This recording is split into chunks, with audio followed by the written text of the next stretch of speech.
Estamos de volta aqui com Sonhos Sem Fronteiras, né? Essa semana eu estou recebendo aqui uma pessoa que eu conheci, não sei se muito novo, mas era novo, era mais novo que eu, né? E eu tenho acompanhado a história dele de sucesso, e aconteceu de que a história dele de sucesso se tornou o desbravamento de um sonho sem fronteiras, né? Ele veio morar aqui nos Estados Unidos, ele vai contar tudo isso aí, tá? É o Ricardo Conte. Fala, Ricardo, bem-vindo, Opa, muito doutor Ricardo obrigado. Conte. Tudo Meus bem, respeitos. obrigado pelo convite. Sempre bom falar com você, Douglas. Nossa história vem lá de trás, a gente não se encontra todos os dias, mas é sempre um prazer quando eu me encontro com você. Aliás, eu me sinto em casa com você. A sua mãe, às vezes, eu encontro ela pelo Facebook, ela manda mensagens, mas parece que a gente está na mesma mesa ali na Casa da Amizade, se vendo, né, e batendo papo, e a gente vai tendo notícias. É muito legal, uma família muito querida, vocês são muito queridos, tenho certeza disso. Mãe, os dois sempre gostaram muito de você também, Douglas. É um prazer aí ajudar não só o seu programa, mas todos aqueles que vão eventualmente compartilhar conosco do que nós vamos discutir aqui, certo? A gente chegou no momento que a gente quer dar uma mensagem que possa ajudar as pessoas aí a decidirem os caminhos delas. O doutor Ricardo Conte, ele é da melhor cidade do mundo, né? É de Niterói. Aí vai essa briga aí nas observações. Não, mas ele é de Niterói. Você nasceu em Niterói mesmo, Ricardo? Nasci em Niterói mesmo, niteroense. E ele é médico. Fluminense, né? Desculpe, Douglas, né? Fluminense. Nós somos niteroenses, porém quem nasce no Rio de Janeiro é fluminense. Exato, no estado. É isso? É isso, não? Ou não? Quem nasce no estado do Rio de Janeiro era fluminense. Se eu não E Ricardo Conte, doutor Ricardo Conte, não é um doutor qualquer, mas ele vai contar para a gente, a princípio, eu vou começar de uma forma diferente antes de ele falar da onde ele está. Ricardo, conta o que você fazia no Brasil. No Brasil, eu estava em São Paulo, eu era médico do pronto-socorro do INCOR, da Universidade de São Paulo, eu era médico da TV Globo de São Paulo, fazendo o programa cardiovascular lá, e eu era médico do Hospital Albert Einstein, onde eu trabalhei em diferentes setores, mas eu trabalhava na cardiologia, na parte de ergometria, que é um teste ergométrico e eletrocardiograma.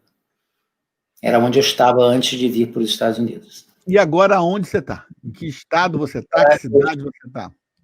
Eu agora estou no estado de Maryland, eu moro entre a cidade de Baltimore e Washington, é mais ou menos 30 minutos para cada lado.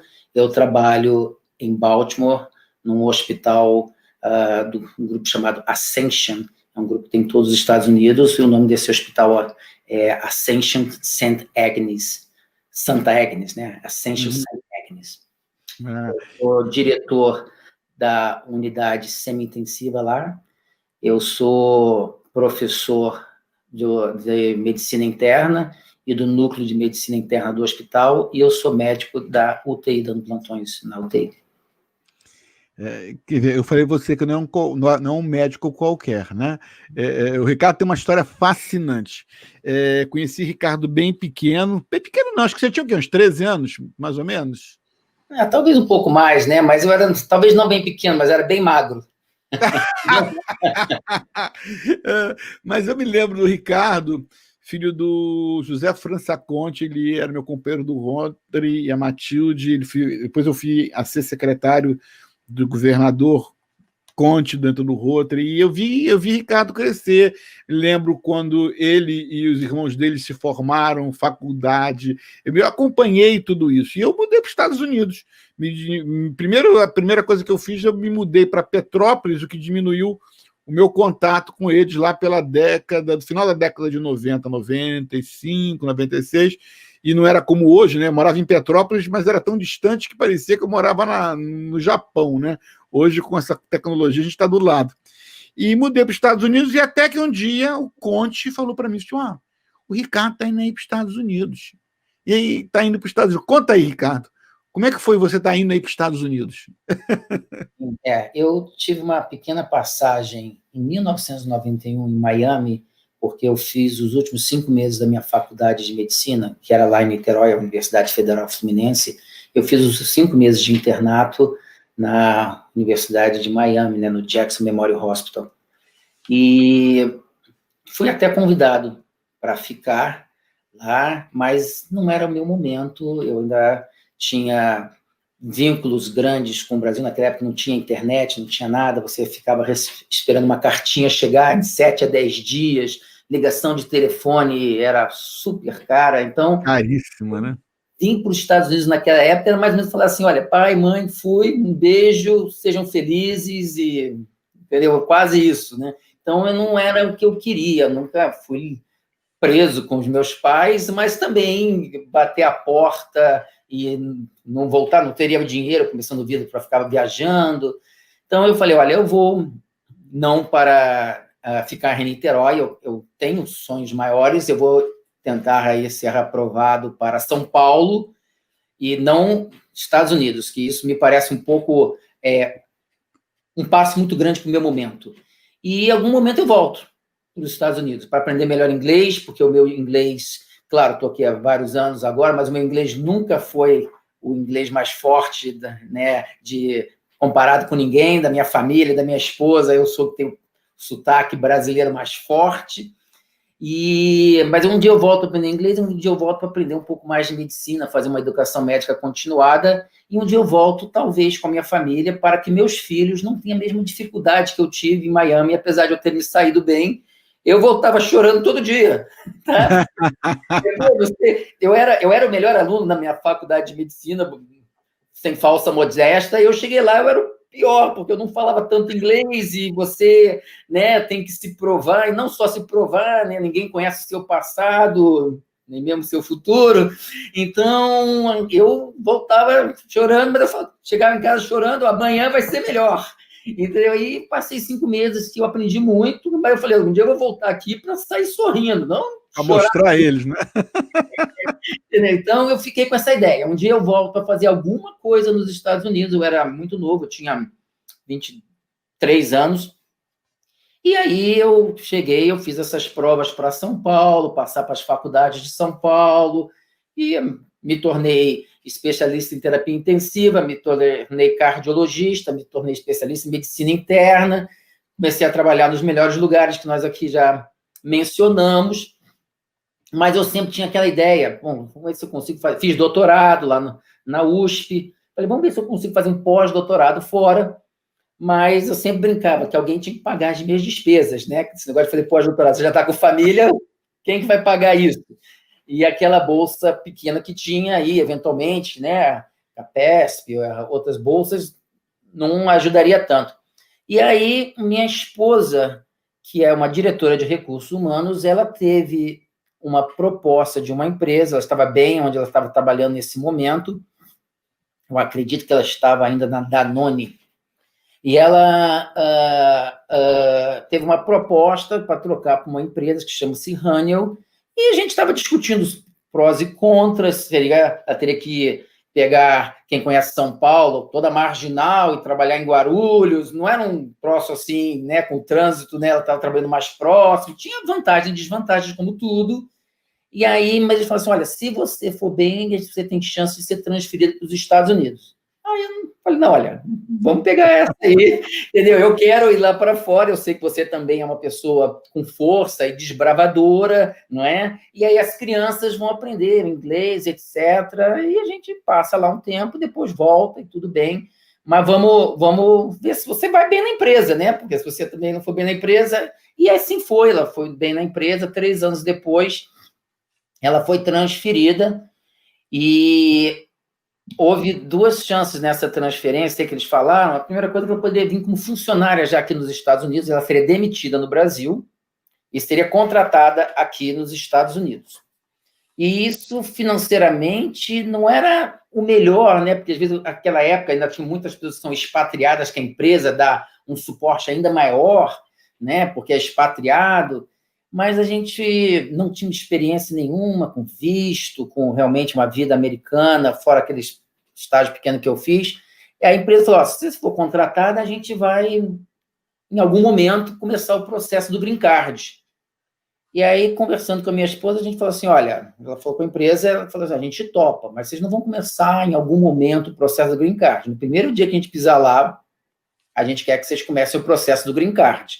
Essa é a nossa condição para ir, a gente não quer dinheiro, a gente não quer mordomia de expatriado, vamos lá para trabalhar, mas a gente quer tranquilidade em matéria de visto, etc. E a gente achava, tudo, né, não conhecendo, que se você pegasse o Green Card e voltasse para o Brasil, as crianças já teriam Green Card, que eles teriam Green Card para a vida inteira, mesmo que morassem no país, no Brasil, e isso abriria porta para eles, o que não necessariamente é verdade. Você tem que ter um Green Card, você tem que ter um vínculo com o país, morar né, no país, senão em algum momento você pode perder o Green Card. Mas a gente achava que ia ser uma experiência que todos iam aprender inglês e o visto ia sair para a gente, para as crianças, mais para as crianças, nem para a gente. E viemos, eu fui fazer, eu cheguei e primeiro decidi... Que ano você chegou? Eu cheguei em 2007. Tá, eu tinha 39 anos, exatamente. Isso, então eu tinha 39 anos e depois que decidiu o local que realmente minha esposa ia trabalhar, que eles tinham 2 lugares, eu fui na universidade mais próxima, que era a Yale University, em New Haven, Connecticut, e me vendi lá. Olha, eu estou aqui, eu tenho essas certidões, qualificações, esses skills, né, que é a palavra que a gente usa em inglês, e não preciso ser pago, eu quero só trabalhar, aprender mais ecocardiograma, fazer pesquisa. Estamos aqui para fazer uma educação médica continuada, e eles ficaram muito animados comigo, porque mão de obra qualificada e barata, né, era de graça, e eles me deram a oportunidade de começar lá. E aí, então, minha esposa começou a trabalhar, as crianças foram para a escola aqui, e eu ia de volta ao Brasil todo mês. Tinha uma semana que eu ia para o Brasil, atendia o meu consultório, que eu tinha lá em São Paulo, eu contratei um pessoal para me cobrir na Globo, meu contrato com a Globo era uma pessoa jurídica, então eu tive essa facilidade de contratar pessoas no meu lugar, que eu poderia voltar, tirei uma licença do Einstein de 2 anos, né? Então deixei tudo pronto para voltar. Apenas nesses 2 anos a gente queria aprender inglês, ter essa educação média continuada, etc. E eu mantive o vínculo no Brasil, eu voltava toda mês, alguns dias. Mas logo que eu comecei dentro da universidade, da Yale, eu não fiquei completamente satisfeito, porque eu ficava dentro de um laboratório de eco, não via paciente, não via nada. E eu falei, olha, não é o que eu quero, senão de novo não vou aprender inglês, vou ficar aqui, né, mexendo com o computador. E eu comecei a buscar mais oportunidade lá, pedindo para fazer algumas provas, que eu acabei passando nessas provas. O fato é que, depois disso tudo, eu estava tão certinho, saiu o Green Card rápido, o Green Card saiu muito rápido para a gente, diferentes momentos, né? E também era por ela trabalhar numa empresa de segurança, isso tem prioridade aqui, né? Então, tudo isso trouxe essa facilidade, você está com razão. E aí saiu o Green Card, fiz essas provas que eles solicitaram a jato, estava tudo tão certo que o colega lá da universidade, que estava me ajudando, nós já estávamos amigos, tínhamos passado o feriado de Thanksgiving, ações de graça, na casa dele, nós já tínhamos uma certa tranquilidade de, né, falar abertamente. Ele falou, Ricardo, olha, deu errado. Hoje no Brasil o pessoal gosta de falar, né, deu ruim, né? Deu ruim. Deu ruim, o negócio que deu ruim. Aí eu falei assim, rapaz, ele disse, olha, você está tão certo, agora eu não sabia, eu que te pedi para fazer essas provas, que aí o advogado da EE me contactou, a administração da EE me contactou dizendo que a gente tem que pagar você.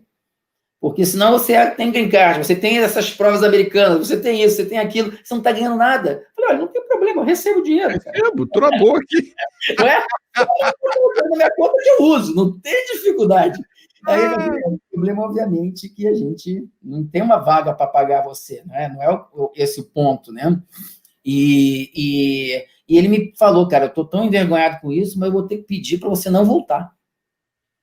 E aquilo, nós éramos amigos nesse momento, e etc. Eu falei, olha, cara, eu fui pego... Esses advogados, não tem jeito, né?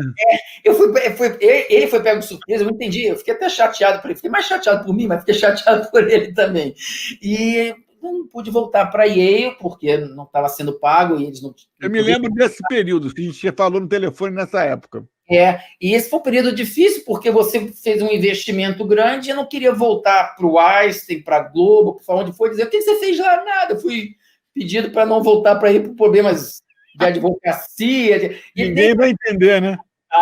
Esses caras vai ter alguma confusão, né? Entendeu? Eu falei, não, eu não posso voltar sem nem o meu objetivo de conquistar alguma coisa, né? Porque nessa hora dava vontade de voltar, né? Mas não, vamos.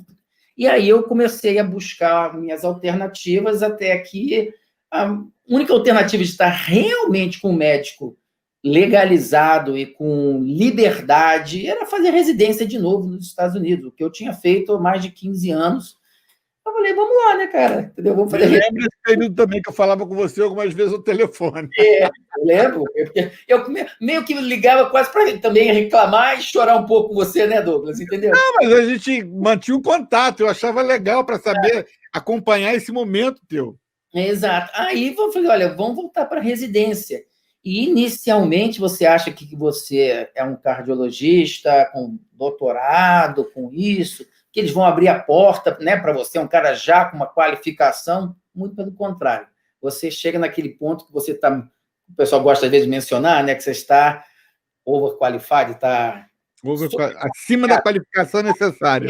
Não, ninguém olha, você não é mais um residente, você não é mais um médico começando, eu vou pedir para você dar um antibiótico, você de repente vai me ensinar com antibiótico, não é isso que eu quero que você compra a ordem como residente, como, né, linha de frente, entendeu? Sem questionar. Mas no final consegui essa oportunidade em Baltimore. A família tinha que se mudar de Connecticut para Baltimore, mas foi a oportunidade que apareceu. E aí você tem que ir devagarzinho, certo? Calçar o sapato de quem é começando vida, bem devagarzinho, não questionar nada, tentar somar e não dividir, né?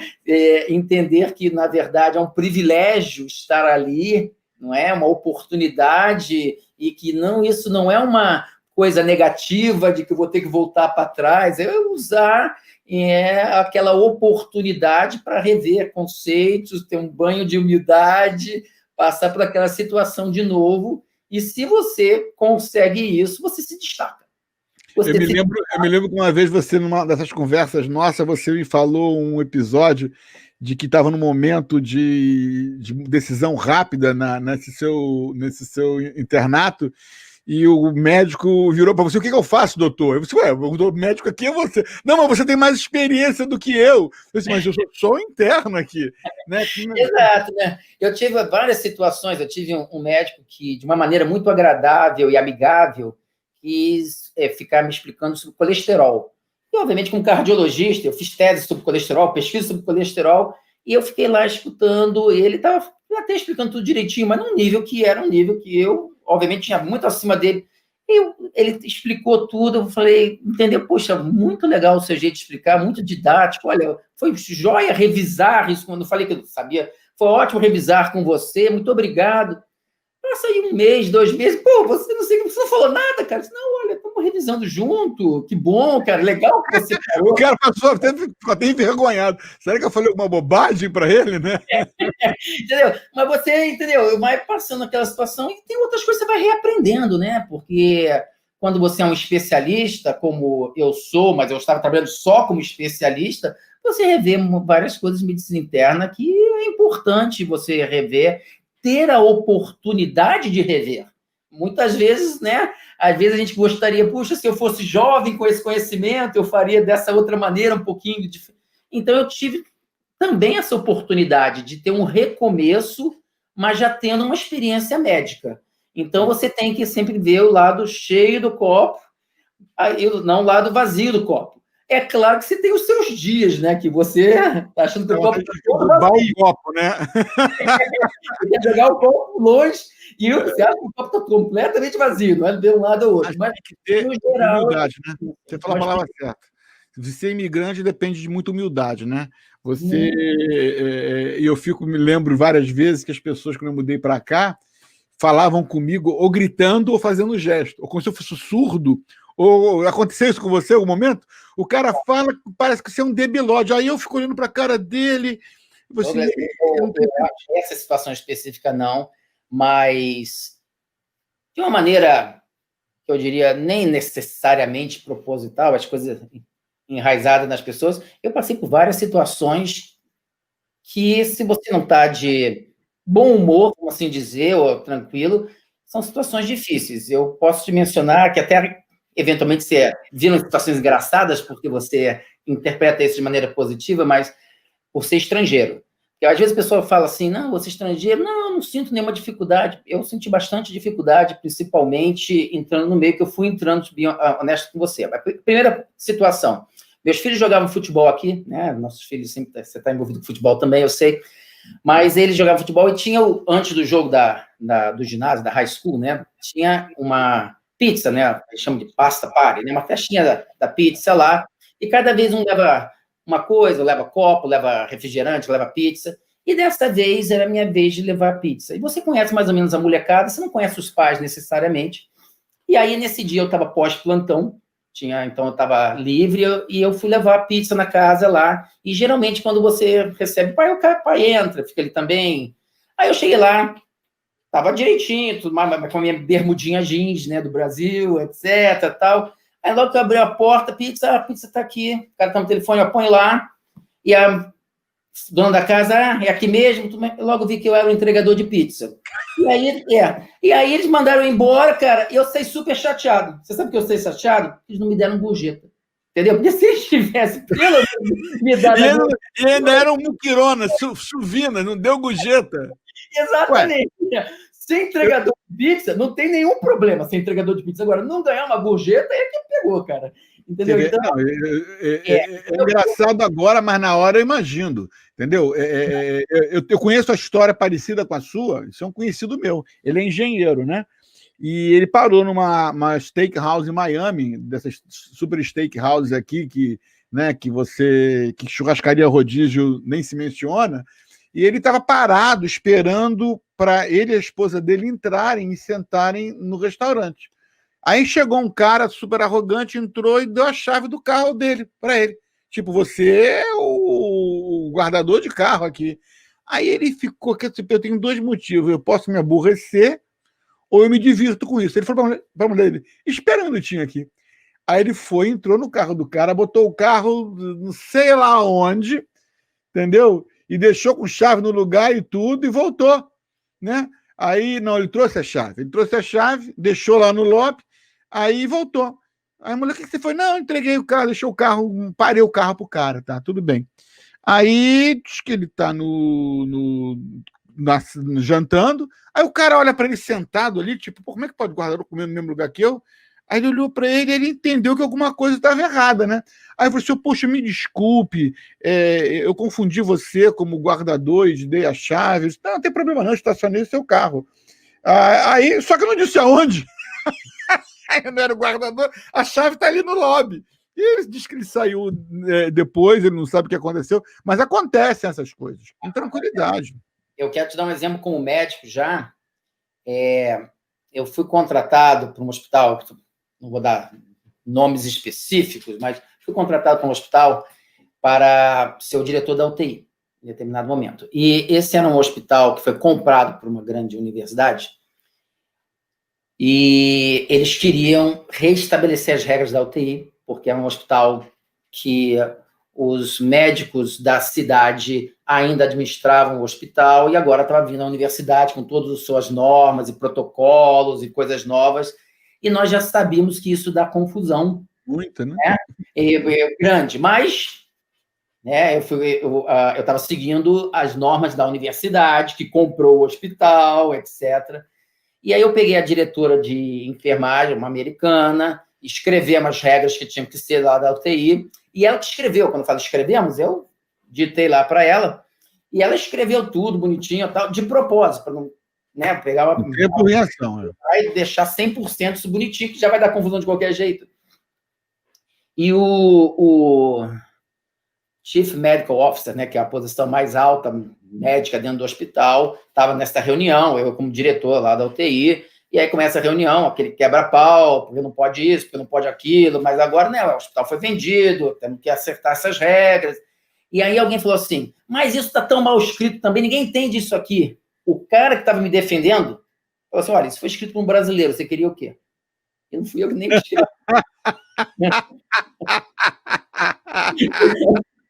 Então, eu não fui eu que escrevi, entendeu? Então, mas você, certo? Você fica quieto. Então, esse que é o ponto de vir para fora do país. Tem muita coisa boa. Se não tivesse muita coisa boa, nós não estávamos aqui, a gente voltava. Inclusive, eu tive oportunidade para voltar. Mas tem muitas coisas boas. Agora, você tem que estar preparado para alguns desafios e algumas situações que complicam. Eu tenho um jornal aqui, né? Eu tenho um jornal, é o único jornal da cidade, é um jornal americano, que é o único jornal que a cidade tem, é o meu jornal. E aí, volta e meia, eu não escrevo no meu jornal. Quando eu escrevo no jornal, eu dito e o cara escreve, né? Quando eu tenho minhas colunas lá, eu ditei a coluna e o cara escreve, ele edita da melhor maneira e acerta, né? E volta e meia, alguém me comenta e pensando que eu que escrevo o jornal. Eu falei assim, você tá louco? Você acha que não que estava errado, aquilo que aquela maneira ficou errada? Assim, olha, eu nem li aquilo, eu não sei nem o que é, porque ele acha, porque é de um brasileiro, que o jornal é brasileiro, né? Isso.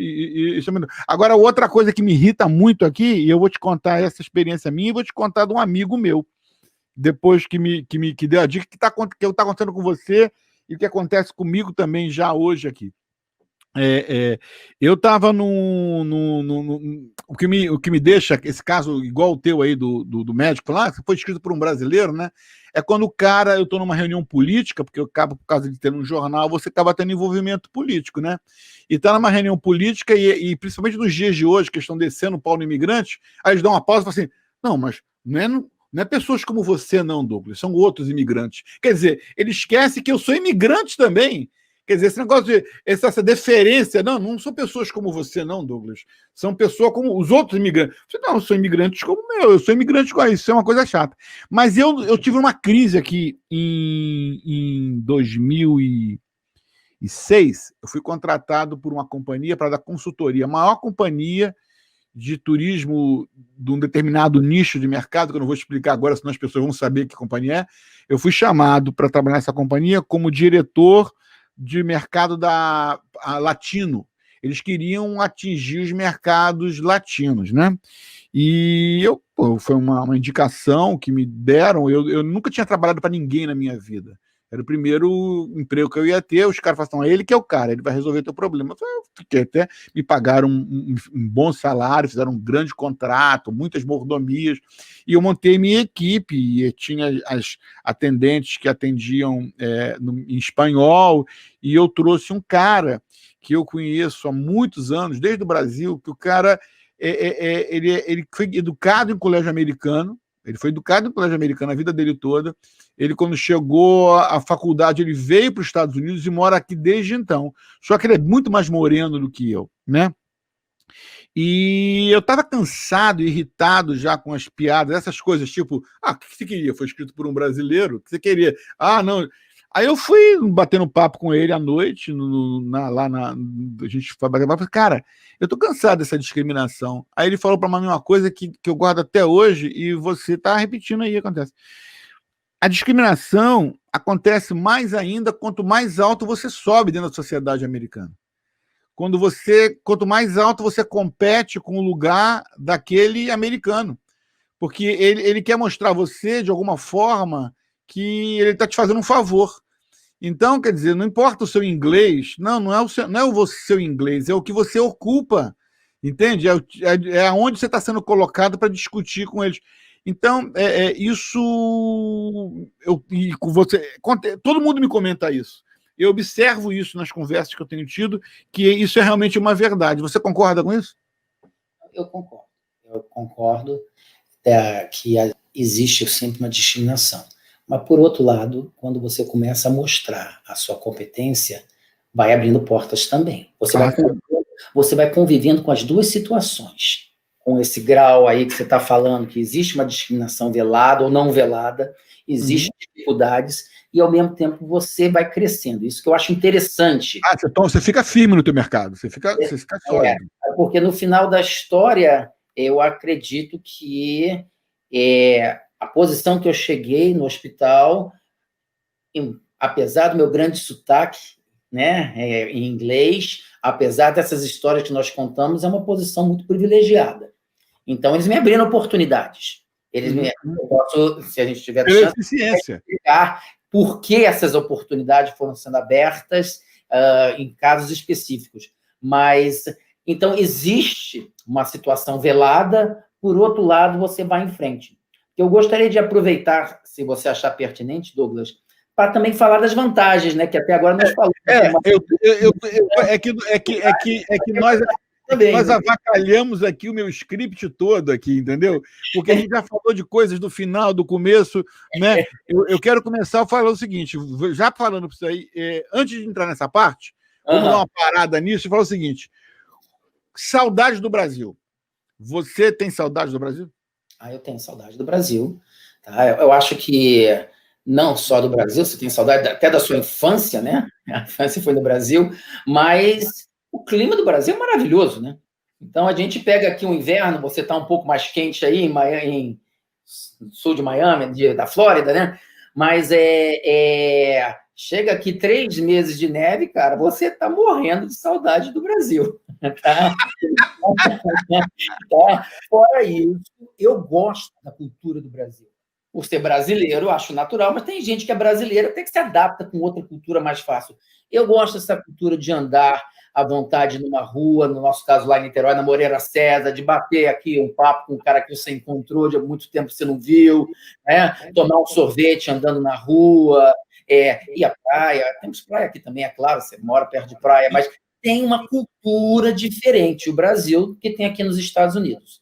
Então, eu sou, e a gente vai discutir isso um pouco melhor, muito realizado profissionalmente no que eu faço nos Estados Unidos. Eu tenho oportunidades e coisas que eu não tive no Brasil. Agora, a minha cultura brasileira... Tá, você é brasileiro. Brasileiro. Eu sou um brasileiro morando nos Estados Unidos. E hoje eu sou um cidadão americano, claro.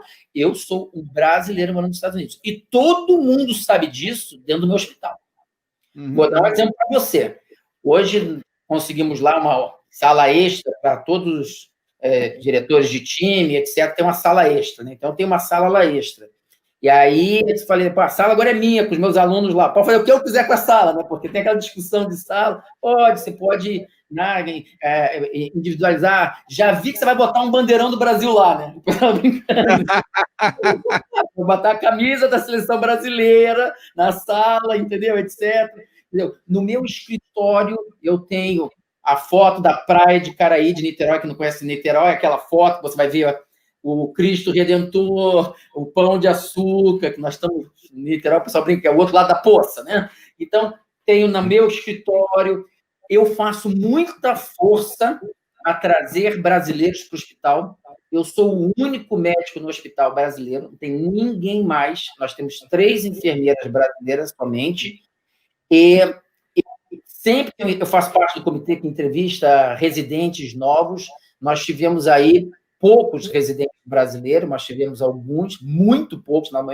Eu faço toda a força possível para trazer residente brasileiro. Agora, eles também já me conhecem. O cara entrar lá não adianta ser brasileiro. O cara tem que estar em altíssimo nível. Aí os pessoal até falam, Ricardo, você está ajudando ou está atrapalhando os brasileiros? Agora isso vai levar para uma outra pergunta. Isso.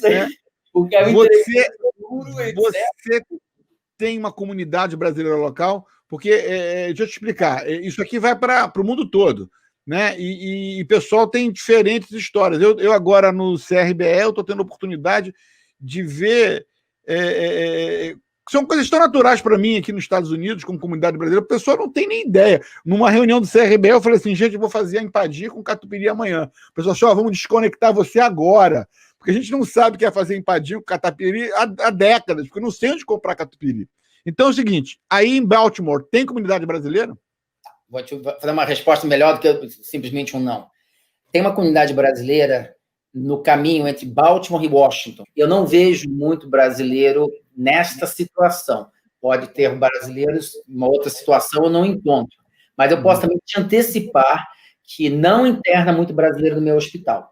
Porque quando tem brasileiro, o pessoal ainda brinca comigo. Doutor Ricardo, tem um brasileiro lá, você quer bater um papinho lá, cara? Vou lá bater um papo com o cara. Entendeu? Mesmo que não seja meu paciente. Entendeu? Então, A minha marcação sobre brasileiro no hospital é grande. Ó, se tiver um cara aí, você fala, a gente dá uma ajuda Então, aí. não existe uma comunidade brasileira que circula na sua região, não. Não. Agora, você andou 40 minutos de carro. Assim, aí você vai estar em Washington, e Washington é uma festa, né? Exatamente.